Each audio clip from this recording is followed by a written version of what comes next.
시청자 여러분 안녕하십니까? 헬로티비 뉴스 나라입니다. 첫 소식입니다. 이번 장마에 내린 기록적인 폭우로 경기 북부 지역 곳곳에서 피해가 발생했습니다. 특히 의정부는 하천이 범람하면서 산책로가 훼손되는 등 하천 일대가 피해를 입었는데요. 원상태로 복구하려면 시간이 걸릴 것으로 보입니다. 김초롱 기자가 보도합니다. 의정부 지역에는 지난 1일부터 11일까지 650mm가 넘는 비가 쏟아졌습니다. 계속되는 비로 점차 불어난 하천은 마치 거대한 강줄기처럼 변해 중랑천 산책로를 뒤덮었습니다. 중랑천 수위는 한때 최고 4.2m까지 올라가 경계 수위인 4.5m에 근접하기도 했습니다. 거센 물살이 휩쓸고 간 중랑천 일대는 엉망이 됐습니다. 노후한 다리는 폭우를 이기지 못하고 주저앉았습니다. 다리 위에 설치된 난간은 뚝뚝 끊어져 보기만 해도 위험한 모습입니다. 바닥에 깔려있던 자재는 떨어져 나가 시멘트 바닥이 하얗게 살을 드러냈고 풀과 나무는 힘없이 휘어졌습니다. 시민들은 다소 심란한 모습입니다. 저렇게 다 무너진 것들 이거 언제 복구가 될까? 또 복구하는데 얼마나 또 노력들이 필요할까 이런 거. 이번 폭우로 의정부 지방하천 6곳 중 중랑천과 백석천, 부용천 등 3곳에서 피해가 발생했습니다. 의정부시는 공무원 등 인력 85명을 투입해 먼저 하천 일대를 정리 중입니다. 그러니까 긴급 복구는 다음 주 이제 화수목 다음 주 한 목요일 날 이 정도면 끝나고 이제 포장이라든지 이런 시설 공사를 해야 되는 거 그런 거는 아마 앞으로도 한두 달 정도 더 걸리지 않을까 그렇게 예상을 하고 있습니다. 다음 주에는 군장병 200여 명이 투입돼 3일간 하천 복구를 지원할 예정입니다. 헬로티비 뉴스 김초롱입니다. 앞서 보신 것처럼 계속된 폭우의 산사태 발생 위험이 그 어느 때보다 높습니다. 하지만 경기 지역의 경우 산사태 위험 지역 상당수가 아무런 조치 없이 방치되고 있습니다. 이지훈 기자입니다. 가파른 경사면 바로 밑에 집 한 채가 위태롭게 있습니다. 산사태 위험 A등급에 해당하는 곳입니다. 흙은 물을 잔뜩 머금어 질퍽해졌고 나무는 뿌리째 드러나 있습니다. 산사태를 예방하기 위해 집 주변에 돌담을 쌓아뒀지만 돌담 위에 수풀이 무성하게 자라면서 자취를 감췄습니다. 열흘 넘게 이어지는 비 소식에 주민들은 밤잠을 설치고 있습니다. 흙 몇 번 담아놓고 그러고 지금 가고 문자는 지금 내 것이 오는데. 현재 경기도 내 산사태 위험 지역은 모두 1,900여 곳. 각 시군은 관련법에 따라 이들 지역에 대한 보수 공사를 해야 합니다. 하지만 경기도 내 산사태 위험 지역 가운데 안전 조치가 완료된 곳, 그러니까 사방댐이 설치된 곳은 전체의 42%뿐입니다. 위험 지역 중 절반 이상은 사실상 방치되고 있는 것입니다. 문제는 돈입니다. 사방사업은 전체 사업비의 70%를 국비에서 조달하는데 사방사업 관련 산림청 예산이 지난 2015년 1,700억여 원이었다가 이후 조금씩 줄면서 올해는 500억여 원까지 감축됐습니다. 사방사업 같은 게 예방사업이라 피해가 나지 않아도 계속 해오고 있어야 됐던 부분인데 예산상 그렇게 될 수밖에 없었나 봐요. 최근 10년간 경기도에서 발생한 산사태로 여의도 면적의 1.6배에 달하는 산림이 망가졌고 9명이 죽거나 다쳤습니다. 산림청은 제주를 제외한 전국 16개 시도 산지에 산사태 위기 경보로는 가장 높은 심각 단계를 발령한 상태입니다. 헬로티비 뉴스 이지훈입니다. 요즘 장바구니 물가가 심상치 않습니다. 길어진 장마의 작황이 나빠지면서 특히 채소값이 크게 올랐습니다. 이세진 기자입니다. 식자재 마트 야채 코너 앞. 여기저기 할인 안내문이 붙었지만 가격표를 바라보던 손님은 몇 번을 망설이다 빈손으로 떠납니다. 비 와가지고 너무 비싸가지고 좀 살기가 좀 너무 어려워요. 도매시장 분위기도 크게 다르지 않습니다. 이른 아침부터 장을 보러 나온 사람들로 붐비지만 선뜻 지갑을 여는 손님은 많지 않습니다. 몇 주 만에 껑충 뛰어오른 채소값에 여기저기서 한숨소리가 들립니다. 가격이 한 3,000원, 4,000원씩이면 2,000원 더 올랐죠. 언제에 비해서? 장마지 오기 전에부터 시작. 2주 전만 하더라도 한 단에 1,000원 정도면 살 수 있었던 대파는 4,000원까지 올랐습니다. 상추와 고추, 쪽파 같은 밭작물 가격 대부분이 2배씩 뛰었습니다. 며칠째 이어진 폭우에 작황을 망친 농가가 많다 보니 시장에 나오는 물량 자체가 줄었습니다. 지금 장마가 있기 때문에 공급이 안 돼서 저희가 판매가 잘 이루어지질 않아요. 채소값 상승은 장마철 흔한 현상이지만 올해는 오름폭이 유독 두드러집니다. 통계청이 발표한 7월 소비자 물가 동향을 보면 지난해 같은 달과 비교해 채소값이 16.3%나 폭등했습니다. 배추와 양파, 상추의 경우에는 30%대 상승률을 기록했습니다. 장마가 짧았던 지난해와 달리 올해는 긴 장마에 많은 비까지 내리면서 농가 출하 자체가 어려워졌기 때문입니다. 채소류하고 과실 쪽으로 해서 신선 채소, 신선 과실 이쪽이 장마의 영향으로 지금 가격이 지금 많이 올랐습니다. 전월비로도 오르고 전년 동월비로 올랐는데 8월에도 그런 흐름이 지금 이어질 걸로 지금 보입니다. 장맛비가 길어질수록 고온따습한 날씨에 취약한 작물들은 생산성이 더 떨어질 수밖에 없는 상황. 역대 가장 긴 장마에 이름을 올릴 것으로 보이는 이번 장마는 장바구니 물가에도 치명타를 입혔습니다. 헬로티비 뉴스 이세진입니다. 올해 유난히 긴 장마 탓에 벼 도열병 확산이 우려되고 있습니다. 도열병은 일종의 곰팡이인데요. 일조량이 적고 강수량은 많은 저온 다습한 환경에서 발병하기 쉽습니다. 농가에 각별한 주의가 요구됩니다. 이하영 기자입니다. 이른 새벽부터 마을 공동방제가 시작됐습니다. 최근 계속된 비로 서둘러 방제를 하지 않으면 벼 잎에 도열병이 발생하기 때문입니다. 도열 같은 경우는 장마철에 습도가 높으면 많이 발생하고 있습니다. 미리 이제 사전에 예방 차원에서 도열 방제를 하고 있습니다. 도열병은 병원성 곰팡이에 의해 발병하는 식물병으로 발생 초기에 벼 잎에 압록 갈색의 반점이 생기고 심하게 되면 잎이 말라 죽습니다.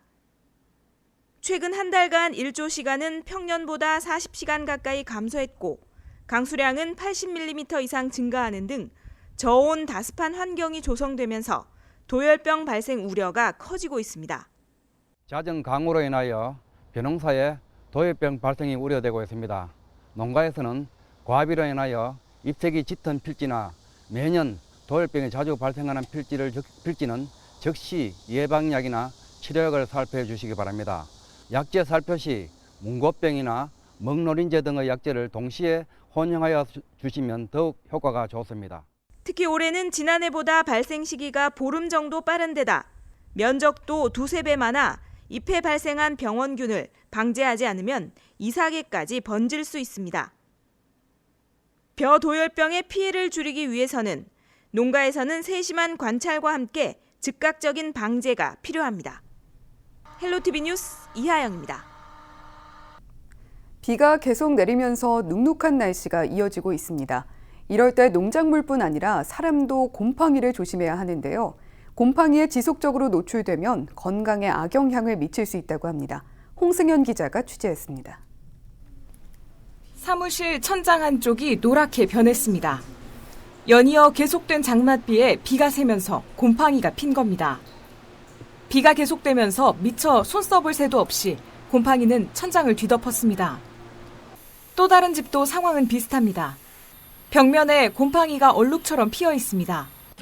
급하게 장판으로 가려뒀지만 곰팡이를 막기엔 역부족입니다. 한 달 넘게 계속된 장맛비에 곰팡이가 곳곳에서 기승을 부리고 있습니다. 장마철에는 습도가 90% 이상 올라가는 데다 더운 날씨로 기온까지 높아 번식 속도가 평소의 3배 가까이 빨라지는 겁니다. 더 큰 문제는 번식을 위해 곰팡이가 공기 중에 퍼뜨리는 포자. 포자가 사람들의 호흡기로 들어오면 각종 질병의 원인이 될 수 있습니다. 이제 어떤 자극제로 작용할 수가 있고요. 가볍게 지속적으로 되면 천식 환자나 그런 경우는 이제 천식이 악화되거나 또 천식이 유발되는 경우도 있고요. 또 곰팡이 자체가 몸에 또 그런 곰팡이의 폐렴을 일으킬 수도 있고요. 전문가들은 한번 곰팡이가 생기면 잘 없어지지 않기 때문에 곰팡이가 피어나지 않는 환경을 만드는 것이 가장 중요하다고 말합니다. 집안 환기를 자주 해 통풍될 수 있도록 하고 비 오는 날 보일러를 잠깐 틀면 습기가 만들어지는 것을 막을 수 있습니다. 또 곰팡이균을 공기 중에 퍼뜨릴 수 있는 에어컨의 경우 내부에 곰팡이가 필 수 있기 때문에 필터 청소를 생활화하는 것이 중요합니다. 무엇보다 장마철 침수 사고를 당했을 때는 가능한 이른 시간에 물기를 제거한 뒤 환기를 시켜 실내를 건조하라고 조언했습니다. 장마철 불청객 곰팡이, 각종 질환으로 이어지지 않도록 꼼꼼한 관리가 필요합니다. 헬로티비 뉴스 홍승현입니다. 긴 장마가 이어지고 있습니다. 이런 장마철에는 비가 많이 내리는 것도 위험하지만 강수량을 불문하고 건강을 위협하는 요소들이 도처에 있는데요. 장마철 건강하게 보내는 방법에 대해서 알아봅니다. 아주대학교 병원 가정의학과 김범택 교수 연결돼 있습니다. 네, 교수님 안녕하세요. 네, 안녕하십니까. 네, 가뜩이나 코로나19 여파로 힘든 시기에 긴 장마까지 이어지면서 참 힘듦을 더하고 있습니다. 이런 장마철에 주의해야 할 질환들이 참 많다고 들었습니다. 어떤 것들이 있습니까? 네, 흔히 장마철에 주의해야 될 병이라 그러면 세균성 이질이나 장티푸스, 콜레라 같은 설사병들을 생각하시는데요. 요즘은 위생이 좋아져서 이런 균들보다는 대장균이나 노로바이러스에 의한 설사들이 조금 더 많습니다. 또 장마철에는 의외로 뇌졸중이 많이 발생하는데요. 낮에는 더운 반면에 새벽에는 꽤 쌀쌀한 데다가 습도가 높아서 불쾌지수가 높아지고 또 복숭아나 수박 같은 여름 과일들이 당뇨병을 악화시키기 때문입니다. 따라서 실내 온도하고 습도 유지에 항상 신경을 쓰셔야겠습니다. 관절염이 있으신 어르신들은 장마철에 통증이 심해지시는데요. 이는 장마 때문에 기압이 낮아져서 관절 부위의 염증이 심해지고 부종이 악화되기 때문에 나타나는 현상입니다. 방에는 제습기나 에어컨을 틀어주시고요. 핫팩이나 전기방석 등을 이용해서 관절을 따뜻하게 건조하게 유지해 주시고 아침 저녁으로 스트레칭을 충분히 해주시면 통증을 완화시킬 수 있고요. 장마철은 습기가 높고 곰팡이가 잘 생기기 때문에 외출하신 다음엔 반드시 따뜻한 물로 샤워나 목욕하시고 마른 옷으로 갈아입으시는 게 피부질환 예방이나 관절 건강에 큰 도움을 받으실 수 있습니다. 네, 이렇게 무덥고 습도가 높은 날씨가 계속되고 있으면서 식품 변질 위험도 참 높을 것 같습니다. 어떻습니까? 그 식중독을 막으려면 무엇보다 손 씻기가 중요하고요. 물을 꼭 끓여서 드시는 거 당연한 말씀이고요. 이제 흔히 여름 되시면 냉면, 육수, 빙수, 얼음 이런 시원한 거 많이 잡수시는데 이런 것들은 꼭 끓여서 그다음에 식힌 다음에 얼리시도록 하셔야 되겠고요. 상하기 쉬운 음식들, 우유라든가 치즈, 육류, 생선, 조개류 등은 반드시 5도 이하에 냉장 보관해 주시고 냉장 보관하셨다고 오래 두시지 마시고 3일 이내로 조리해서 잡수시는 게 좋겠습니다. 요리하실 때는 식재료에 따라서 도마를 따로 사용해 주시고요. 조리한 후에 소독을 꼭 도마를 해주시는 게 좋겠고요. 식재료는 가능한 한 깨끗한 물로 여러 번 세척해 주시고 끓는 물에 1분 정도 가열한 다음에 잡수시는 게 좋겠습니다. 네, 조금 번거롭더라도 위생수칙은 반드시 지켜주셔야겠습니다. 네, 또 뿐만 아니라 장마철에는 집안 환경 관리도 신경 써야 한다고 들었습니다. 어떻습니까? 네, 요즘같이 고온단습한 환경에서는요. 집안에 곰팡이라든가 진먼지, 진드기, 박테리아 같은 것들이 번식하기가 쉽습니다. 특히 이제 진먼지 등이나 곰팡이는 천식, 알레르기성 비염, 아토피성 피부염의 원인이 될 수가 있거든요. 그렇기 때문에 장마철이라고 하더라도 해가 날 때마다 이불, 옷 같은 것들은 햇볕에 말려주시고요. 만약에 계속적으로 이렇게 햇빛이 안 난다 그러면 제습기나 에어컨으로 집안의 습기를 제거해 주시고 수치나 양초 등을 이용해서 불쾌한 냄새를 없애주시는 것도 좋겠습니다. 집안이 너무 눅눅하다 싶으시면 보일러를 한 3, 4일에 한두 시간 정도 돌려주셔서 습기를 깨끗하게 제거해 주시는 것도 도움을 받으실 수 있고요. 특히 이제 장롱이나 신발장 같이 습기가 차기 쉬운 곳에는 제습용품을 사용해 주시는 것도 좋은 방법이 되실 수 있습니다. 네, 그나마 다행스럽게도 이제는 끝이 보이기는 합니다만 긴 장마가 이어지면서 우울해하는 분들도 많으시던데요. 이런 시기에 우울감을 해소할 만한 방법 뭐가 있을까요? 예. 하루 종일 비가 오고 일조량이 부족하니까 우울증이 잘 생기시는데요. 우리 몸은 햇볕이 눈에 들어오면 잠을 깨게 하는 호르몬, 노르에피네프린이나 히스타민 같은 호르몬이 나오고 햇볕이 없을 때는 수면을 도와주는 호르몬, 멜라토닌을 내는데 이런 잠을 깨게 하는 호르몬은 우울증을 막아주는 효과가 있고요. 반대로 잠을 자게 하는 호르몬은 우울증을 악화시킵니다. 장마로 인해서 장기간 햇볕을 못 보게 되시면 당연히 각성하는 호르몬은 나오지 않아서 기운이 없고 몸이 가라앉는 현상이 생기게 되고요. 반대로 또 잠을 자게 하는 호르몬이 많이 나오니까 자꾸 몸이 처지시는 거지요. 이런 계절성 우울증 같은 경우에는 일반적인 우울증이 식욕이 떨어지는 반면에 이런 장마철 우울증은 오히려 식욕이 올라가는 그런 특징이 있습니다. 또 장마철 우울증은 흔히 두통이나 위장통 같은 신체 증상이 동반되기도 하는데요. 이런 것들을 예방하려면 제일 중요한 거 햇볕을 많이 쬐시는 게 중요합니다. 그래서 햇볕이 나면 바로 바깥에 나가시는 게 좋겠고요. 햇볕을 쬐기가 어려우시다 그러면 아침에 일어나서 푸른색의 강한 전등빛, 예를 들어서 형광등 같은 것 있겠습니다. 그런 것들 한 15분 정도 쬐주시는 게 도움을 받으실 수 있고요. 또 아침에 수영이라든가 요가, 빠르게 걷기 같은 운동을 해주시는 것이 도움을 받으실 수 있겠습니다. 낮잠은 생활 리듬을 깨트리니까 피하시는 게 좋겠고요. 또 음식 중에서 이제 트립토판이 많은 음식들이 우울증을 좀 막아주실 수 있습니다. 그래서 초콜릿이라든가 귀리, 우유, 두부, 된장, 대두, 또 칠면조, 치즈, 연어, 달걀, 쇠고기 같은 것들을 섭취해 주시는 게 도움이 받으실 수 있겠고요. 커피나 술은 자제하시는 게 좋겠습니다. 그래도 장마가 이번 주면 끝이 난다고 합니다. 이 집중호우가 한 차례 더 예보가 되어 있으니까요. 시설물 대비 단단히 해주시고요. 조금만 더 힘내시기 바랍니다. 네, 오늘 여기까지 들어보겠습니다.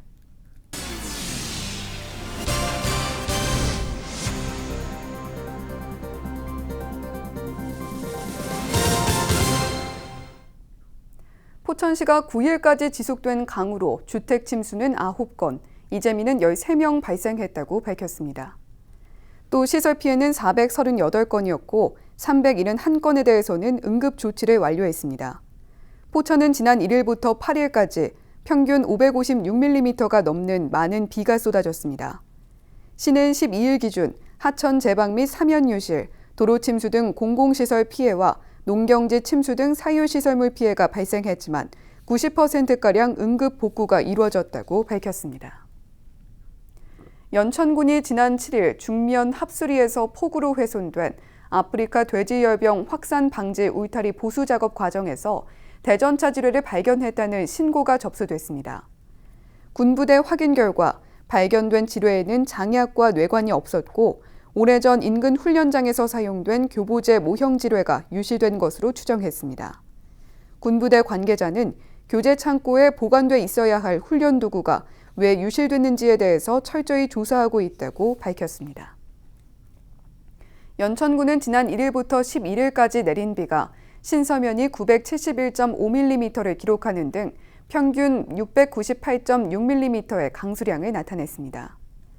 이번 집중호우로 이재민 71가구 134명이 발생했고 이 중 50가구 91명은 집으로 돌아간 것으로 조사됐습니다.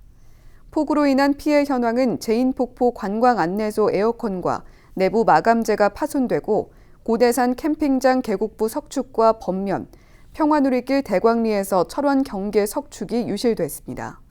농가 피해는 밭 작물과 채소, 인삼 등 경작지 229헥타르가 침수됐습니다. 양봉농가도 신서면 도신리에서 110군이, 산사태는 연천과 신서, 백학, 중면 등 0.79헥타르의 피해를 입었습니다. 한탄강의 유네스코 세계지질공원 지정을 기념하기 위해 추진됐던 2020 포춘밸리 페스티벌이 무기한 연기됐습니다. 포천시는 경기 북부 집중호우가 계속되고 있어 페스티벌을 연기한다고 밝혔습니다. 박윤국 포천시장은 집중호우로 인해 인근 가평, 철원군 등의 인명과 재산 피해가 발생하는 상황에서 관람객 안전을 위해 부득이 페스티벌을 연기한다고 말했습니다. 포천시가 경기환경에너지진흥원 유치를 위해 시작한 서명운동에 13만 명을 넘어섰습니다. 시는 지난 7월 공공기관 유치 TF팀 구성 이후 같은 달 20일부터 진흥원 유치를 위한 온 오프라인 서명운동에 돌입했고 11일 기준 13만 5,700명이 서명을 완료했다고 밝혔습니다. 포천시는 많은 시민들의 참여로 서명운동이 20여일 만에 13만 명을 돌파했다며 유치 공모 접수에 앞서 유치 계획도 철저히 준비할 계획이라고 말했습니다.